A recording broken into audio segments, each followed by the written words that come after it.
தினமும் காலையில் வாசலில் கோலம் போட்டு வாசல் படியின் வலது பக்கம் விளக்கேற்றி வையுங்கள். வீட்டிற்கு நல்லது.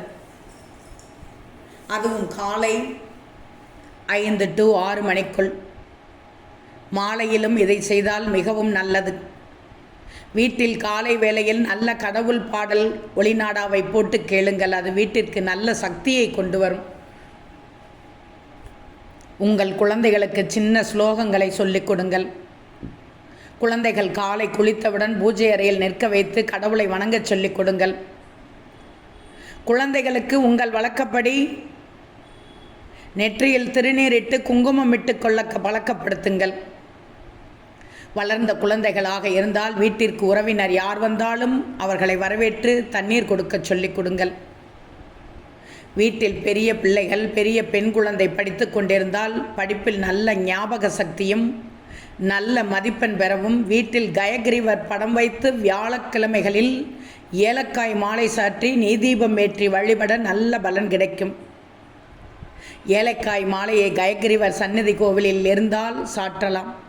சன்னதி இல்லாதவர்கள் கயகிரிவர் படம் வாங்கி வீட்டில் வைத்து ஏலக்காய் மாலை சாற்றி வழிபட வேண்டும்.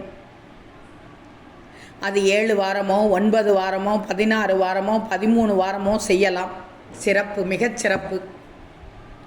வாசலில் பசு வந்தால் அரிசி வெல்லம் கொடுத்தால் பித்ருக்களுக்கு நல்லது.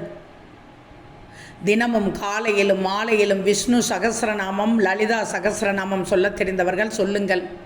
தெரியாதவர்கள் ஒளிநாடாவை ஓடவிட்டு கேளுங்கள். மிகவும் நல்லது.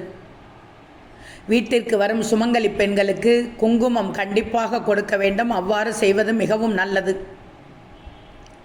பெண்கள் பெண் குழந்தைகள் செவ்வாய் வெள்ளிக்கிழமைகளில் எண்ணெய் தேய்த்து குளிக்க வேண்டும். ஆண்கள் புதன் சனிக்கிழமைகளில் எண்ணெய் தேய்த்து குளிக்க வேண்டும். வெள்ளிக்கிழமைகளில் முடிந்தவர் பூஜை அறையில் நெய்விளக்கேற்றி வையுங்கள். வாரம் தவறாமல் செய்வது நல்லது.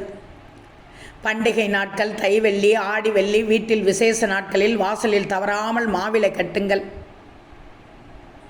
தலைவாசல் படியில் மஞ்சள் பூசி குங்குமம் இடுங்கள். லட்சுமி கடாட்சம் பெருகும். வருடம் ஒரு முறையாவது குலதெய்வம் கோவிலுக்கு செல்லுங்கள்.